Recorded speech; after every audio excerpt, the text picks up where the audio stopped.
Mete un cambio.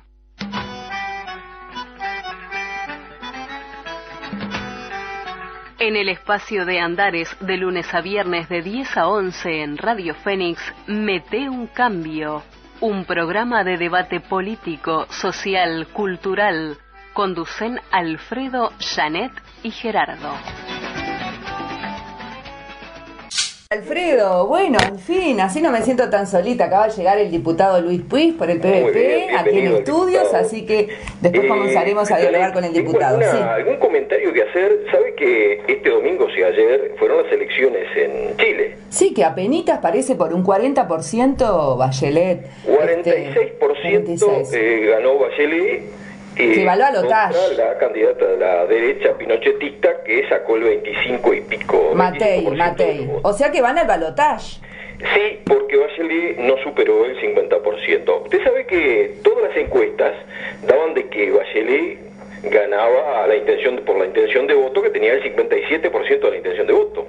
Pero ¿sabe cuál fue la sorpresa del día de ayer? Que más del 50% de los habilitados para votar no fue a votar. ¿Dejaron de ser las obligatorias las elecciones en Chile? Sí, no son obligatorias. Siempre no fueron obligatorias. Disculpe mi ignorancia, Alfredo. ¿Siempre no fueron obligatorias? No. Eso fue ahora, un cambio. Son ahora, exactamente. No siempre fueron obligatorios, hubo una transformación en la ley electoral, pero, en fin, fueron las primeras no obligatorias y el 50% no fue a votar. Esto nos lleva a algunas reflexiones, ¿no, Janet? A mí me preocupa porque resulta que ayer se dio un hecho en el comando electoral de la concertación, lo vendría a ser la concertación de Bachelet, de tarde.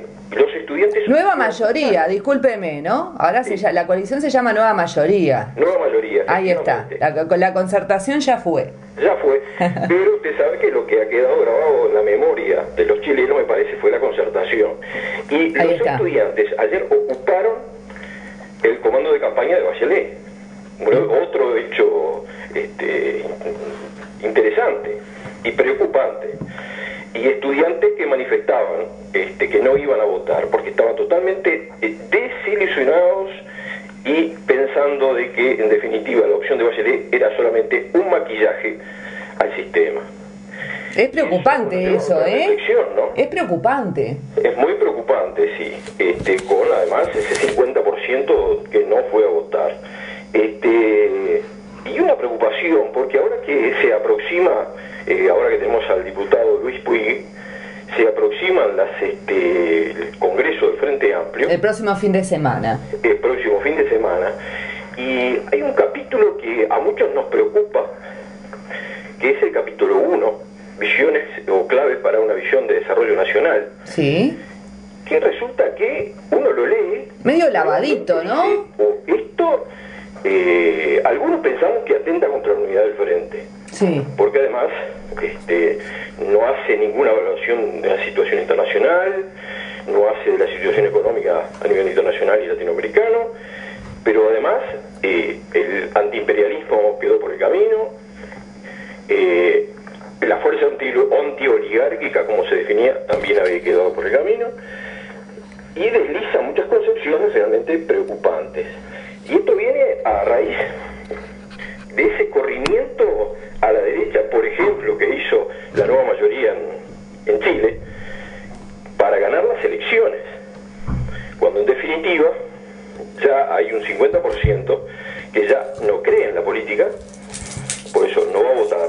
Yo me pregunto, ¿no?, si hay que correrse a la derecha para ganar las elecciones o se debe ganar para cambiar de verdad. Es una pregunta, creo que polémica, ¿verdad? Pero eso lo dejo por ahí. Otro comentario que le quería hacer, sí, Janet, que anoche estuve en el fin de la primera etapa del Festival de Murga Joven. Ah, qué interesante, sí. Sí, muy interesante porque además usted sabe que los medios no reflejan lo que abarca todo esto, además por la cantidad de jóvenes que participan. Claro. Y me preocupó una cosa, ayer a ver.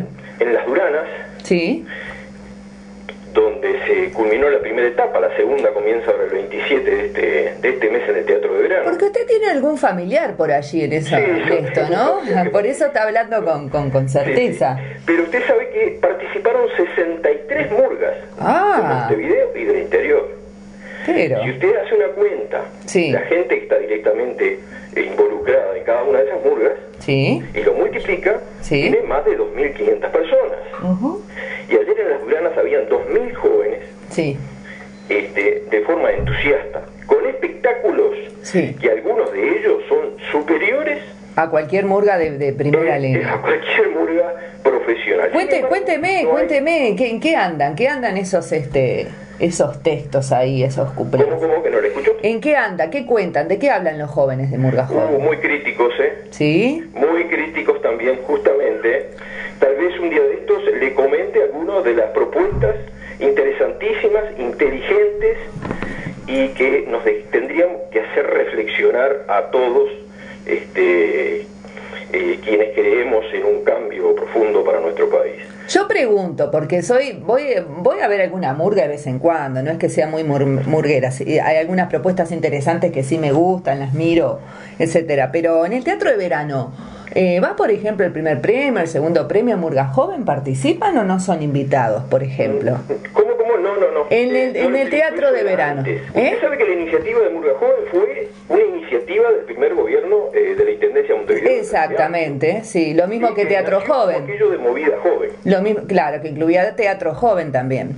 ¿Sabe que yo participé en Teatro Joven? Como la movida específica de Murga creció tanto, ya le digo, anoche habían 2.000 jóvenes en Las Duranas, ¿no? Sí. Creció tanto que hicieron, por un lado, toda la movida joven, que era teatro, percusión, etcétera, y por el otro lado hicieron Murga Joven. Ahora resulta que antiguamente, al principio, quienes ganaban el primer premio tenían por lo menos la prueba de admisión gratuita para poder concursar en el Teatro de Verano en el mes de febrero con las murgas profesionales. Sí. Bueno, eso no es... Que de ahí salió Queso Magro, ¿no? Sí, ahí está. Queso Magro, Garate Catalina y otras. Sí. Pero usted sabe que en determinado momento eso no corrió más.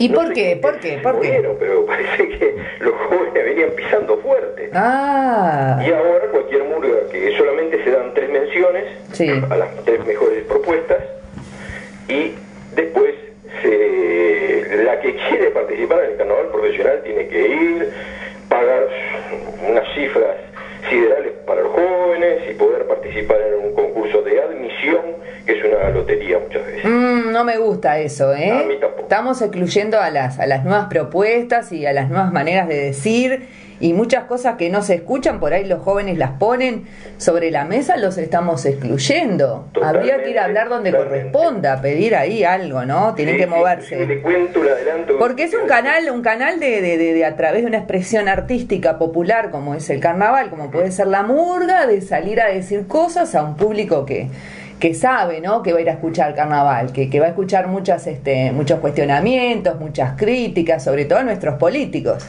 Exactamente. Y además con propuestas muy inteligentes, nada de propuestas obvias.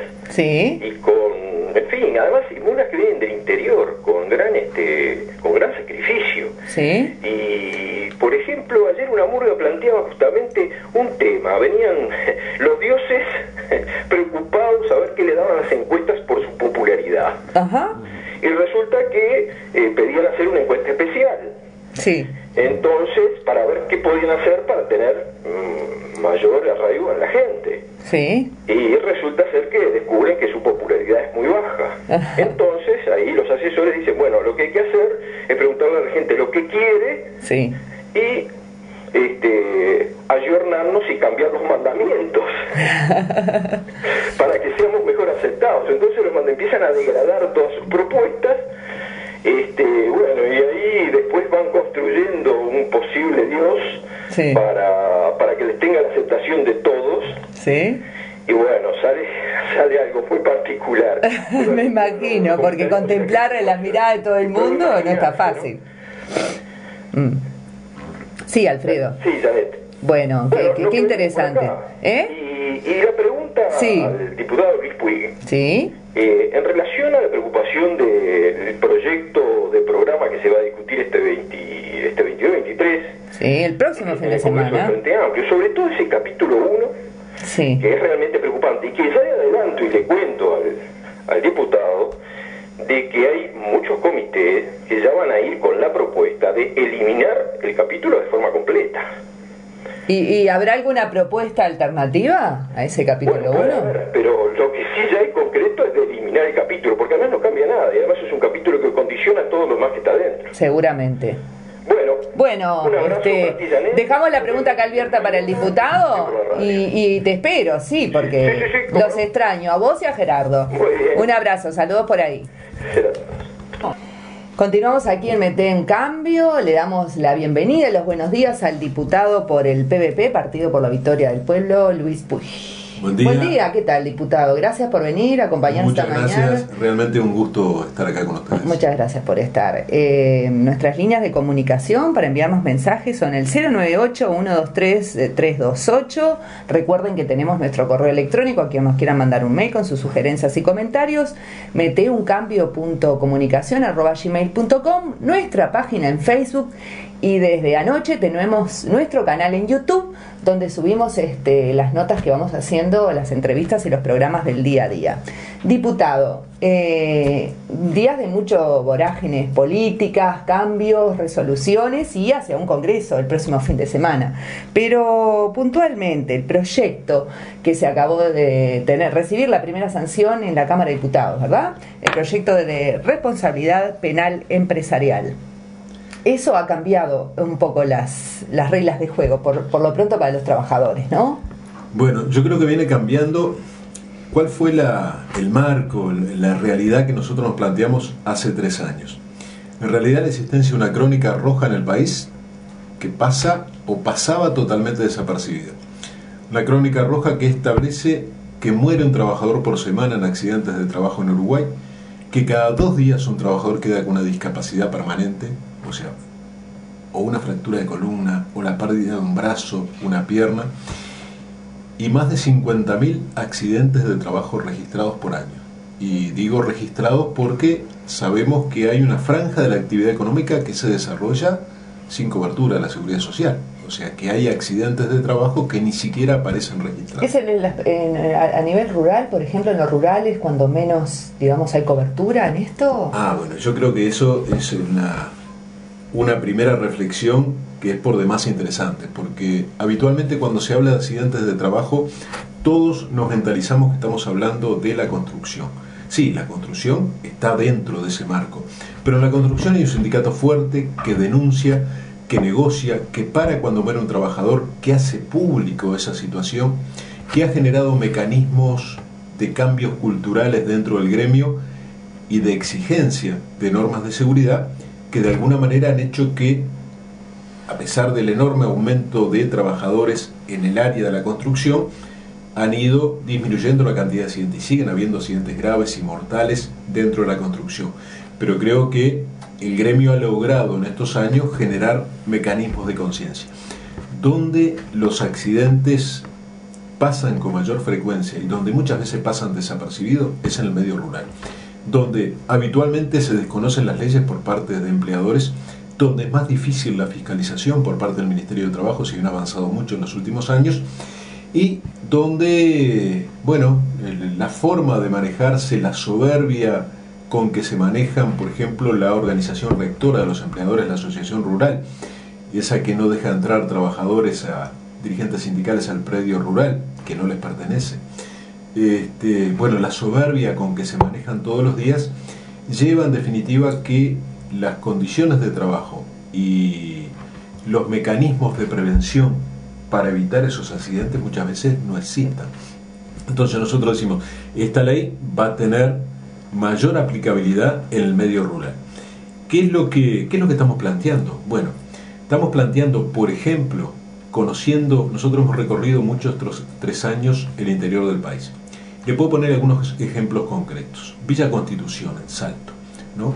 Villa Constitución es un lugar de Salto donde en la década del 90 funcionaba el establecimiento del Espinillar de ANCAP, que era una fuente de ocupación y un trabajo estable y seguro para una importante porción de trabajadores allí.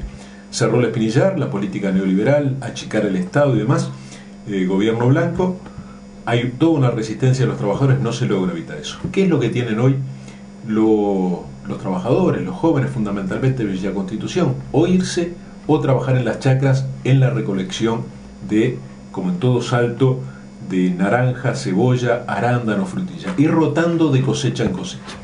Cuando estos trabajadores, una cuadrilla mixta de unos 120 trabajadores, en su mayoría jóvenes, en Villa Constitución, van a ingresar al monte a recoger naranjas, se encuentran con pastizales de 1 metro, infectado de víbora, infectado de yarará.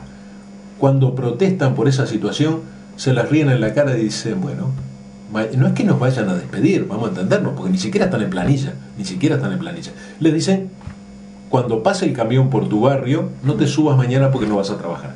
Independientemente de las presiones, de los chantajes, bueno, los trabajadores denunciaron la situación, se organizaron, están peleando condiciones de trabajo saludable.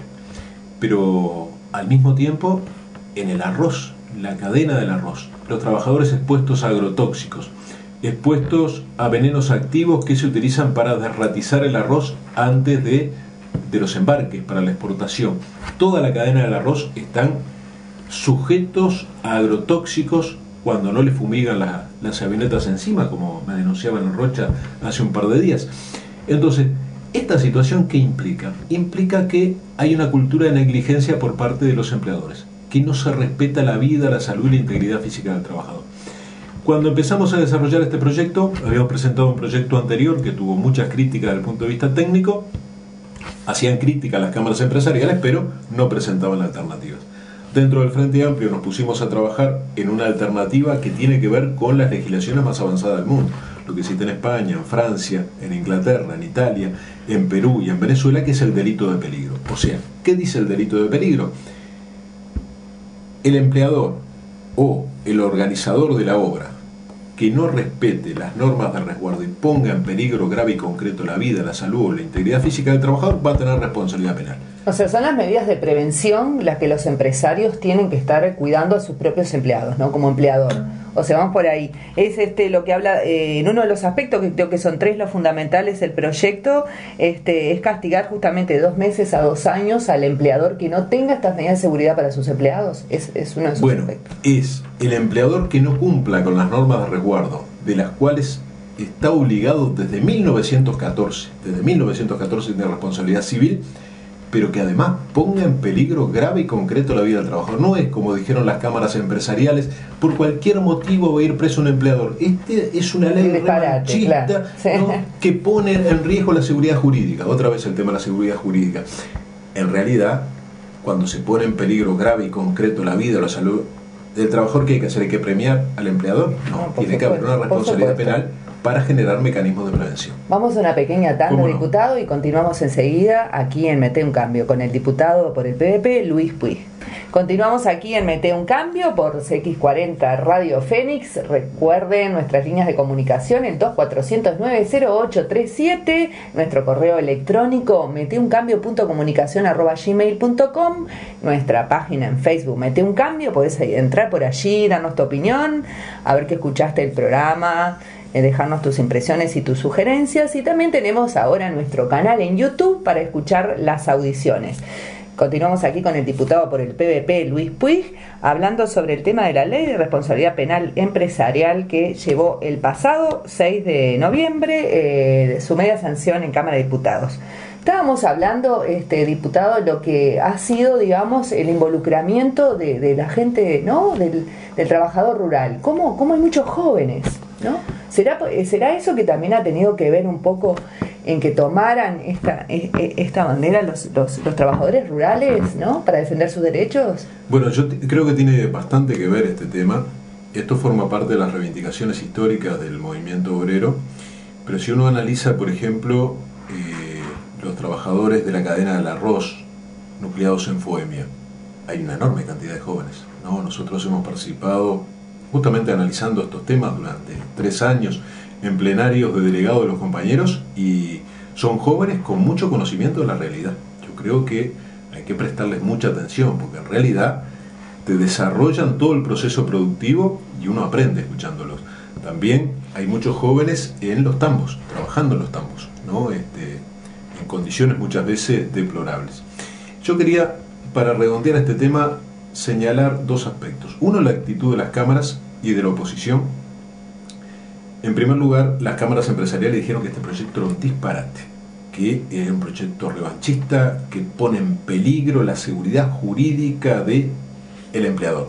Nunca se preocuparon de que se ponga en peligro la vida de los trabajadores y nunca nombraron que muere un trabajador por semana en accidentes de trabajo. Parece que eso no forma parte de sus preocupaciones.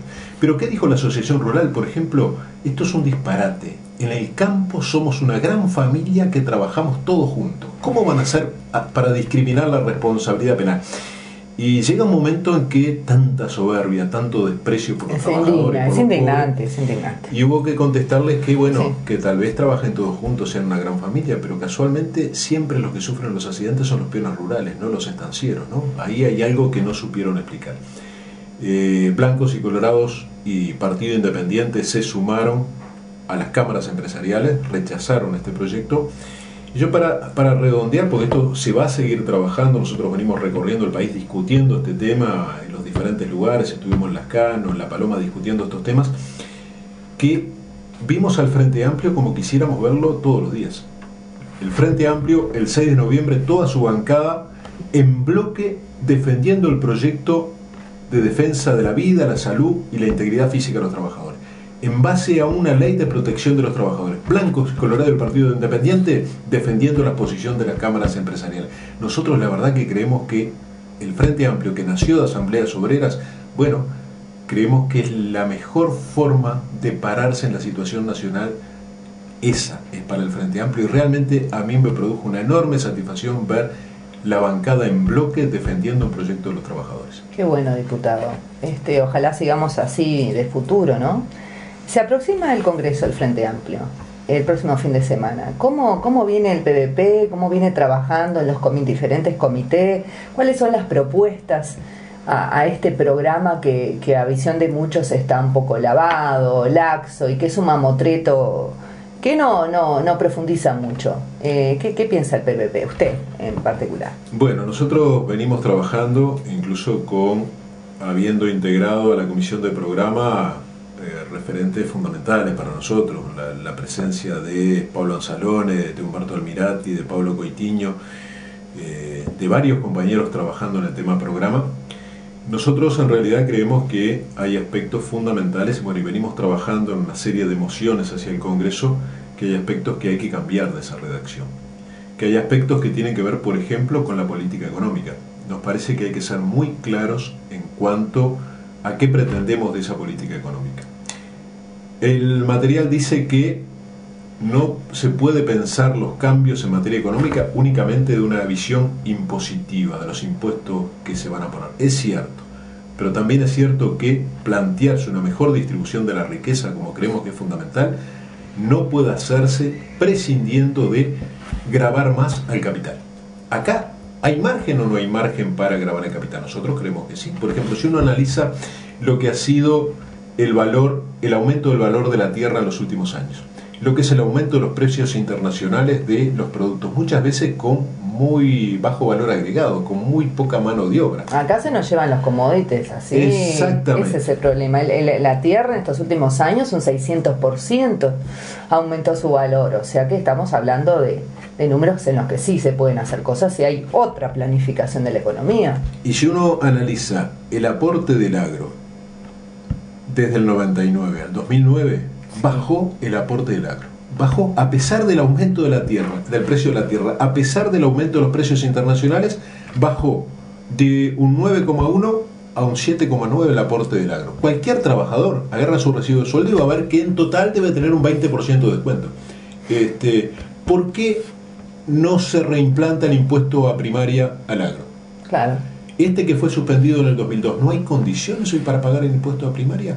El Estado está rescindiendo 100 millones de dólares que por ley deben ser aplicados a infraestructura y alimentación. Pero si tenemos resuelto con ese impuesto del cual estamos prescindiendo infraestructura y alimentación, podemos liberar otros recursos presupuestales hacia salarios, por ejemplo, ¿no? Porque no hay educación de calidad con profesores y maestros corriendo de un empleo a otro.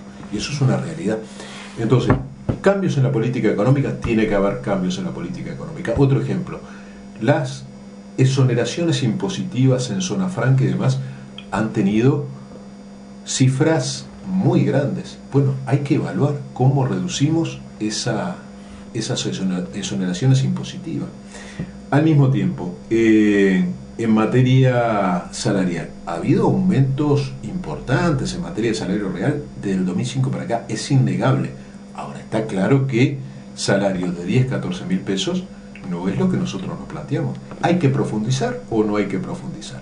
Hay una parte del programa que habla en política salarial que dice hay que atender los salarios sumergidos, tiene que seguir creciendo el salario real, nos parece muy bien. Pero hay una frase que sigue posteriormente: de forma que no afecte los equilibrios macroeconómicos. El equilibrio macroeconómico. Muy bien. Ahora yo me pregunto, ¿aumentos de salarios de 14 mil pesos pueden afectar los equilibrios macroeconómicos? ¿Y las ganancias de las empresas no afectan ese equilibrio? No, ha aumentado el salario, pero ha aumentado más la productividad. Las ganancias de la empresa han sido exponenciales en relación al salario. Entonces, analizar la política económica y la política salarial nos parece imprescindible. Yo creo que ahí va a haber una discusión por demás interesante en el Congreso, porque identifica cuál es el sector de la sociedad que el Frente se plantea como destinatario de su política. Siendo la economía además transversal a todas las políticas restantes de la sociedad, ¿no? Es la política social que logra mayores resultados y que además se asocia con el tema de la dignidad de la persona, ¿no? El tema de las políticas de trabajo y la política salarial. En el tema, por ejemplo, de defensa, en el tema Fuerzas Armadas, en realidad acá hay una discusión por demás interesante. Por demás interesante en el sentido de plantearse las Fuerzas Armadas. ¿Es cierto que es un presupuesto tan exiguo como dicen los comandantes cada vez que hablan? No, no es cierto. El presupuesto es exacerbado. El otro día un jerarca de la Marina decía que de esta manera están en la miseria prácticamente y no pueden atender ni los planes de formación. Bueno, en primer lugar, si robaran un poco menos, a lo mejor tenían algún poco más de presupuesto. A propósito, diputado, días pasados se realizó una charla sobre defensa y qué política de defensa es posible en el local del Frente Amplio, donde participó Edison Arrarte, el profesor Luis y la senadora Constanza Moreira. Y un dato que a mí me dejó helada es saber que es el presupuesto del Poder Legislativo, más el presupuesto del Poder Judicial, más el presupuesto del Ministerio de Relaciones Exteriores, es menor que el presupuesto del Ministerio de Defensa. Son números que uno dice, wow, pero ¿dónde estamos volcando toda esa inversión? Porque en guerra no estamos, ni creo que vayamos a estar, ¿no? ¿Cómo lo interpreta eso usted, diputado? Bueno, se puede interpretar analizando la dimensión de las Fuerzas Armadas para este pequeño país en relación a otros países del mundo que están en situaciones de conflicto bélico, y en realidad uno va a ver que esa comparación nos da una exageración en el tema Fuerzas Armadas. Pero también, por ejemplo, se nos plantea la cantidad de coroneles que tiene el ejército uruguayo. ¿Para qué generar una estructura en la cual, si bien ahora se está achicando el ingreso, pero están aumentando los que son los cargos medios y los cargos altos, los beneficios, ¿no? Exactamente, eso iba. Muchas veces el premio consuelo para los coroneles que nos llegan a generales son el hecho de ser agregados militares en las embajadas, y salen muy caros, salen carísimos. Tener un agregado militar no sabemos para qué. No sabemos para qué tenemos agregados militares en las embajadas, pero salen carísimos. Pero la cantidad de coroneles que tiene el ejército. Cuando se analiza el tema de seguridad social, y en el 96 se incorporó en este país la SAFA, porque hablaban de las dificultades en materia de seguridad social. Ahora, esas dificultades, ¿se detienen en la puerta del Ministerio de Defensa?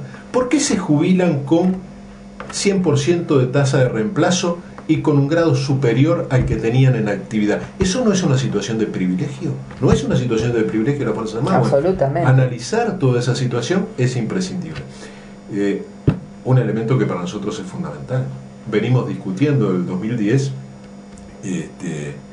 el tema de la presencia de tropas militares en Haití. Yo creo que la presencia últimamente de varios senadores haitianos que dicen no nos ayudan, no se ocupan, debe llevar a tomar como resolución el retiro inmediato de las tropas, porque en realidad creemos que los aspectos de derechos humanos han empeorado con la presencia de la MINUSTA. Entonces, Uruguay no puede plantearse mantener sus tropas allí.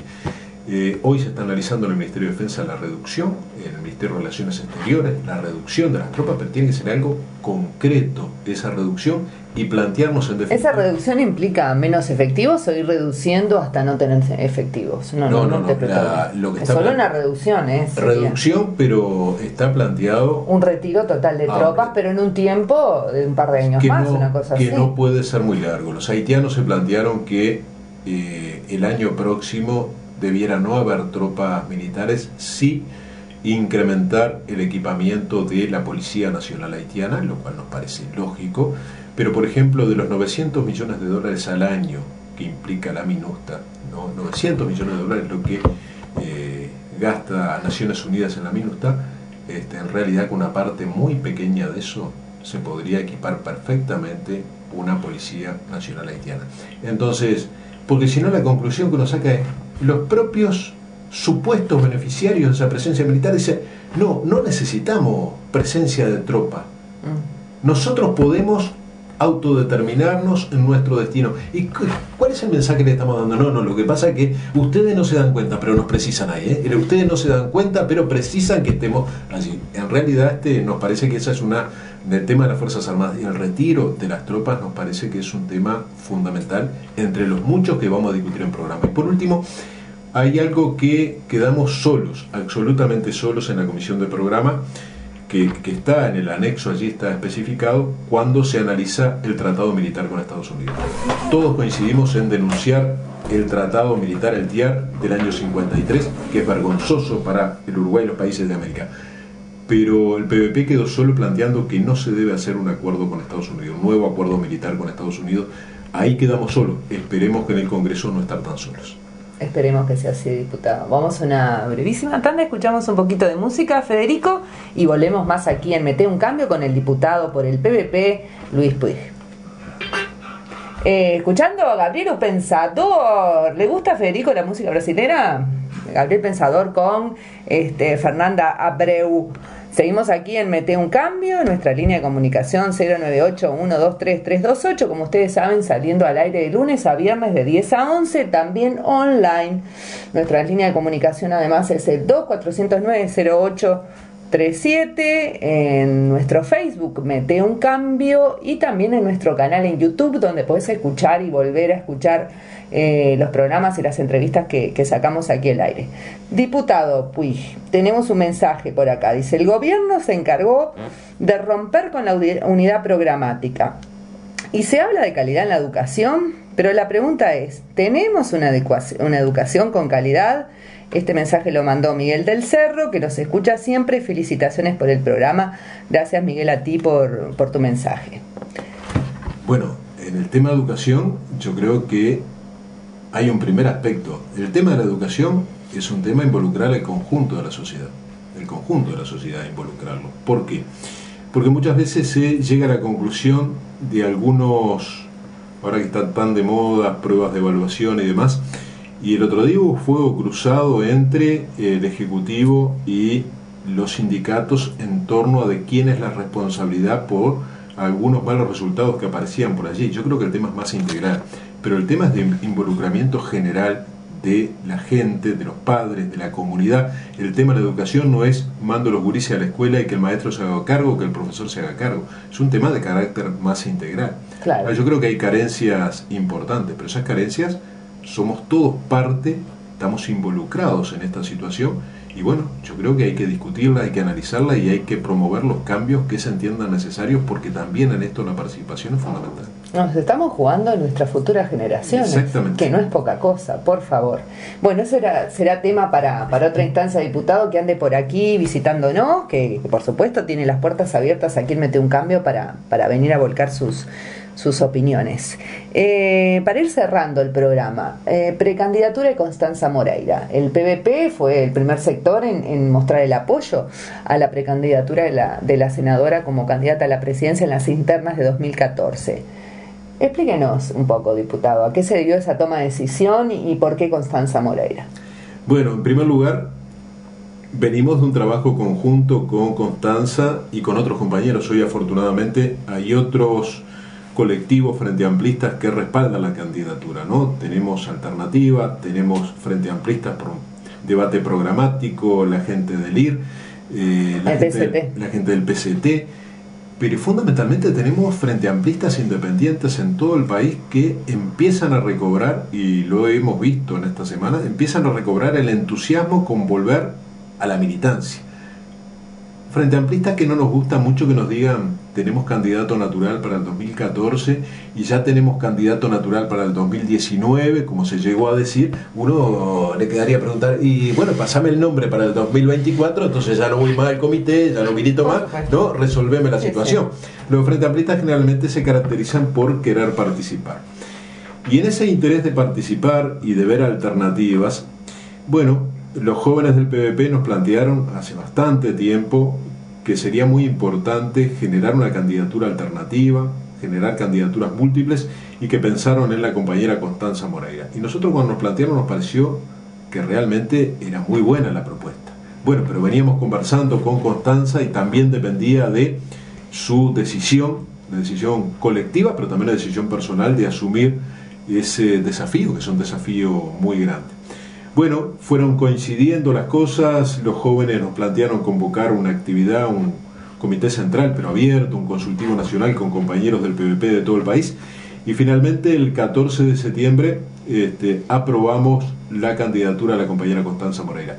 De pura casualidad fue el mismo día que el compañero Tabaré Vázquez hacía su primer acto público con el Frente Unido, ¿no? Y bueno, de alguna manera desde el primer momento aparecieron ya las dos candidaturas. Dos candidaturas que nos parece que es muy importante que se apruebe en igualdad de condiciones en el Congreso como se aprobó en el Plenario Nacional.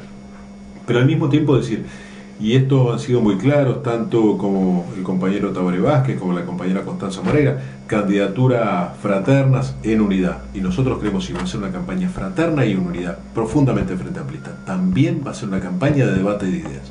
Si no, no se entendería que hubiera dos candidatos. Por supuesto. No se entendería. Entonces, tiene que ser una propuesta por algo realmente alternativo y de como dice por allí un programático que ha venido a visitarnos, el economista Carlos Vieras, de ese giro a la izquierda, ¿no? Exactamente. Porque decimos, el frente es de izquierda, sí, pero es ese giro a la izquierda que busca esa profundización de los cambios y darle el porqué de la herramienta Frente Amplio que fue para lo que fue creada, ¿no? Exacto. Cuando nosotros hemos planteado varias veces transitar caminos de izquierda, que fue un poco el eje de nuestro último acto público, se nos criticó, se nos dijo, pero ¿cómo?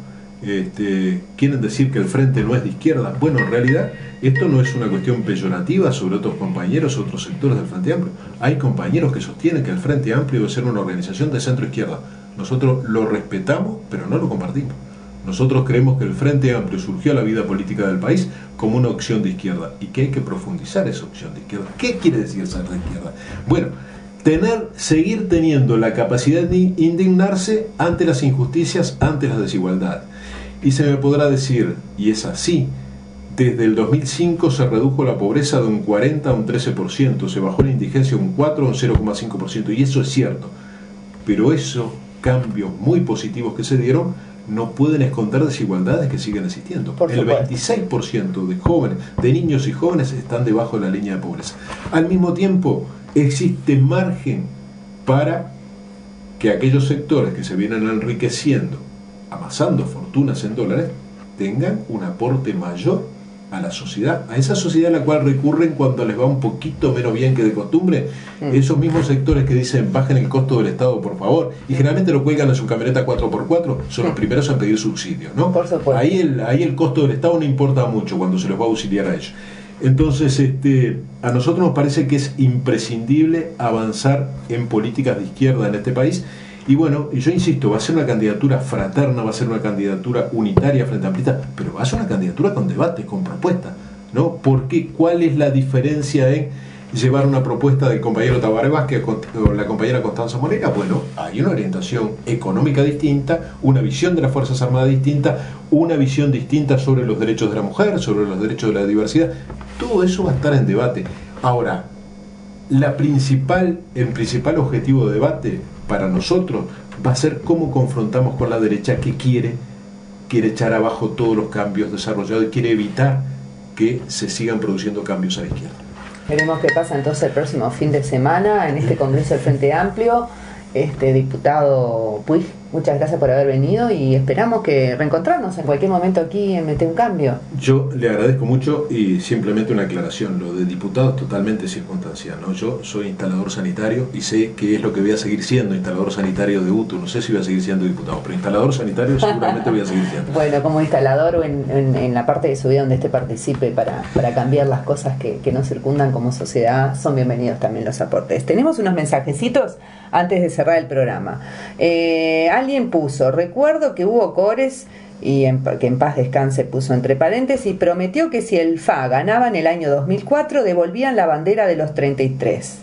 El Frente Amplio ganó. ¿Qué pasó con la bandera? Gracias. Gerardo se llama y no es Padilla, me aclaran acá. Tenemos otro mensajecito para Miguel del Cerro, que recién nos había mandado un mensaje muy interesante, que por favor se comunique con Daniel Albacete. Este es un mensaje para Miguel del Cerro. Muy bueno el programa, nos dice Raúl. Bueno, un saludo muy grande para todos. Nos estamos reencontrando mañana aquí en Mete un Cambio por Radio Fénix. Sí, Puig, algo para decir antes de irnos. Sí, decir que la bandera de las 33 se la llevó Gabazo en el 76 cuando secuestró a nuestros compañeros. Que el oyente en todo caso se la pida a estos señores que tienen página web y demás y están en la cárcel Vic de Domingo Arena. La bandera de los 33 y a nuestros compañeros se lo llevaron las fuerzas terroristas de Estado de Uruguay. O sea, Hugo Cores en el Parlamento dijo en el 93 que la bandera se la había llevado Gabazo, como efectivamente fue. O sea que Hugo nunca prometió que se iba a devolver ninguna bandera porque la tienen los represores. Gracias por la aclaración y va esto para el oyente que nos mandara el mensaje. Será hasta mañana entonces con Mete un Cambio aquí en Radio Fénix en el espacio de Andares. Será hasta entonces.